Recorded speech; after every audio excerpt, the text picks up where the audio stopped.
Welcome, retro community. Your humble host, Geekic, is here. As we all know, I'm big into LaserDisc. Most of my videos are, around LaserDisc and the repair LaserDisc. But I'm also big into vinyl, and this is the first opportunity I've had to fix something. Now, this is not my system. I was asked to repair this.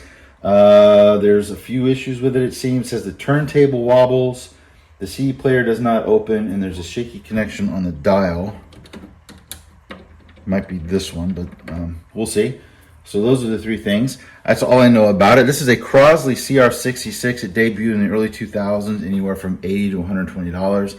This is definitely not a high-end system. This is one of those generic Chinese-built turntable platters there on springs. I'm guessing the same thing for, there's a cassette player here on the side.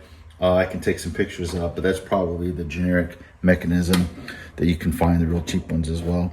But you know what? If that's what you got, it's what you can afford. If you're just a casual listener, any turntable that works is a good turntable, right? I mean, it's either that or nothing. Action. All right, we got it plugged in. I can see a light here on the CD player.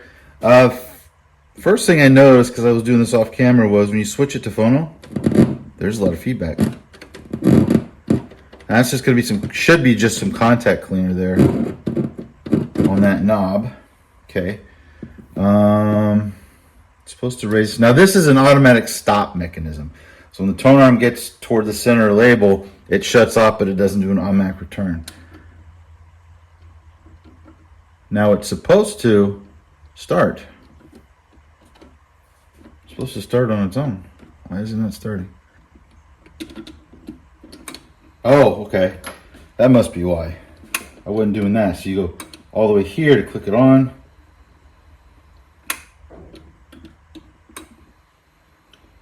Alright, so it said, the notes say that it wobbles. So let's see if it wobbles. Nope.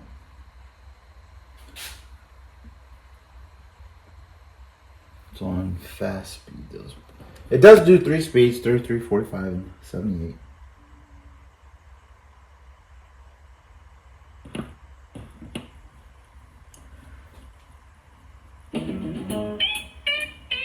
Ooh.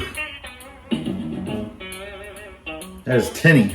I was walking down the street, kind of minding my own affairs. When the police... Yeah. Very tinny. But it's not wobbling. It seems it's just fine. Now, I know I have seen with these players,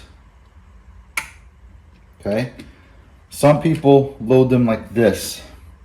Here's it. Let's see if make sure this is on the camera. Let's turn it this way. Okay. This is a design flaw as far as I'm concerned. This the armrest here for the tone arm, some people will just set it down because that's what you would normally do.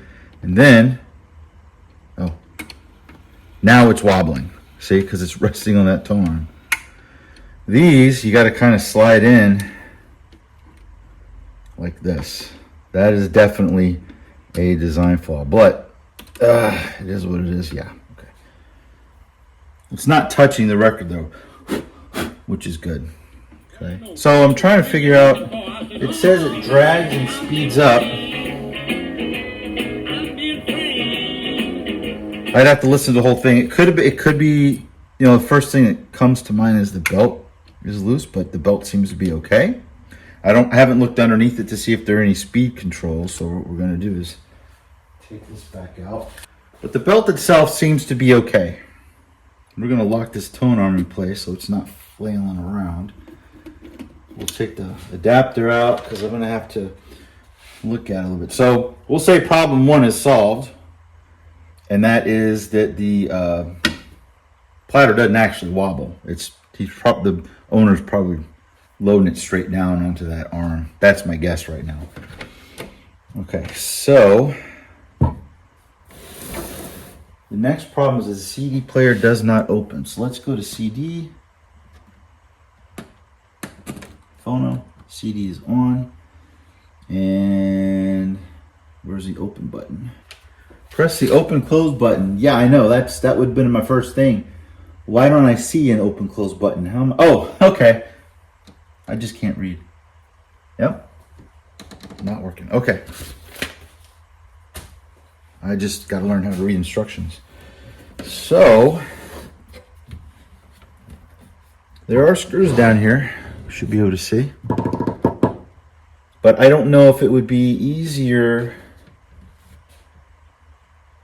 That's going to hold all the stuff to this bottom piece. I don't want to take those screws off. I don't think. There's probably nothing underneath there. Maybe take this off and we'll see the face plate. Because there's wires and stuff, if I go through the platter, that's in the way. Let's do that. Let's take the faceplate off. Okay, so I've got the screws off. Let's just pull this out and see what we have. And there's some resistance, so that means there's something plugged in. Oh yeah, there's a lot plugged in. Erg. Okay. But the drawer. All right, so this is not attached to the CD player itself. All right, so I'm gonna have to go in. Going through the back. Okay, we're gonna go through the back. Let's put this back on. And since the CD player itself isn't coming out with this, right? This is just a faceplate, and of course the buttons are all connected in. I'll put this back in and go in through the back. I've never done one of these before.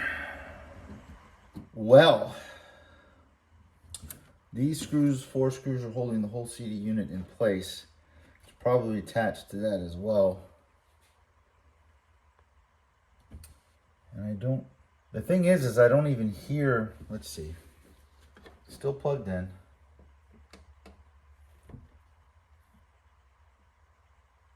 I don't hear a motor. That's the thing. If it was a little belt opening and closing the drawer, you'd hear the motor whir at least. And I don't even hear that. Okay, well that's one way to do it. Okay, there is no CD in here. I was told there was a CD in here. Okay, so there is a belt for the drawer. You're not going to be able to see this on camera, but it's right there. And I can see it turning as I open and close the drawer. But that's not the problem. A loose belt is not the problem because it's not even turning. The motor's not turning, right? So if I press, see, I should hear a whirring sound from the motor if the motor were working properly, and it does not appear to be. Nothing's turning in here when I press that button. Did it just do that? Okay, now I'm confused. So the motor does work. Something else is not right. I can reach in here and push it open. Okay. This thing is weird. That's the best way I can describe it. Because nothing... Okay, so that doesn't do it. Close. All right, so the belt is fine. The motor's fine. That's not working for some reason. Is not working. All right, so I fiddled. I've got to get to the back of this, but it's held in. There's a couple of cords connected. That's the antenna. Right here's the antenna. That's soldered in, but that's disconnected anyway. So I'm gonna disconnect a couple things here, and there's one. There's two. All right. Still doesn't help a whole lot. What's over here? All right, I got the multimeter right here. I'm just gonna check for continuity on that switch.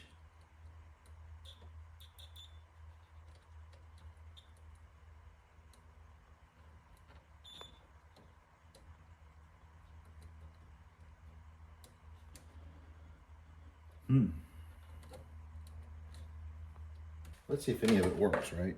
Should have done that before I have to plug those back in, because I can't get anything off of that. If the other buttons play, let's see what we get. All right, we're gonna close this while I have a CD now.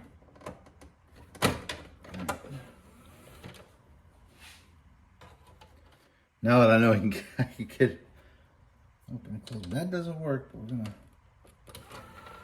Okay. It's spinning. I can hear it spin. That's good. Okay.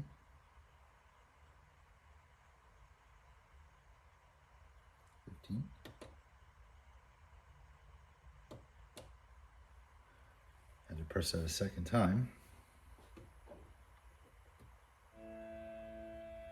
Okay.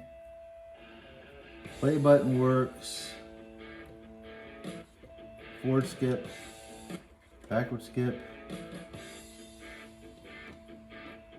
Oh, okay. Repeat does work. We'll turn it off though. I don't care about the program button. Stop works.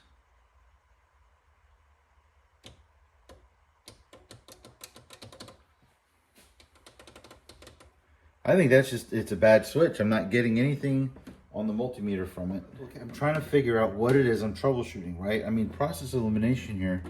The CD player works. The belt has enough tension to close the drawer. Should have enough tension to open it, because we're not talking, CD players don't raise, like a LaserDisc player doesn't have anything to raise, right? So it's not doing that.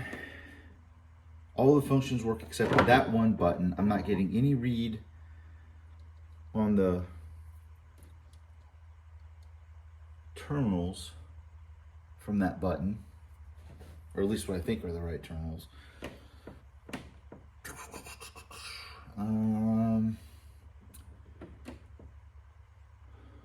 So if I disconnect it, what am I gaining? If I disconnect all that and pull this out, what am I gaining? The motor works, the CD player works, it reads a disc. So just to wrap this up, in the end, there was nothing else to fix on that. Really, the only thing I did end up fixing was the crackling, right? With a little bit of contact cleaner. The wobbling was not an issue. That's user error. And the speeds all worked. The dragging, it didn't drag. I'm pretty sure that the dragging they reported was because they were resting the record on that armrest, right? The tone armrest. So the button itself, I just could not get to work. So it's just a bad component. And unfortunately, I did a lot of researching online. And by a lot, I mean about 20 minutes. But some others have reported similar issues. And you can't fix it. I mean, you'd have to replace the component. You have to take the whole thing out, take the circuit board off, and then replace the part with the soft control that's on there. And you can't get those parts from what people are saying. Like, they just don't make those parts for it. So it's better to just scrap it and say, okay, the CD player doesn't work. There is a line out in the front of it. So if you've got a portable CD player with a line out, you could plug that in and use this in CD player there, or just upgrade. You know, you can find an exact replacement on eBay pretty easy for this type of thing if you want to replace the entire unit, or just get something different, right? So unfortunately, I couldn't fix that. I did attempt to clean it. It's a soft control, so it didn't make much sense to me to put contact cleaner in there, but I did it anyway just to see if by luck it would work, and it didn't. So unfortunately, I couldn't fix that one problem. But other than that, it plays just fine. Hope you enjoyed it. Thanks. Är det någon som sett min tvål? Skål!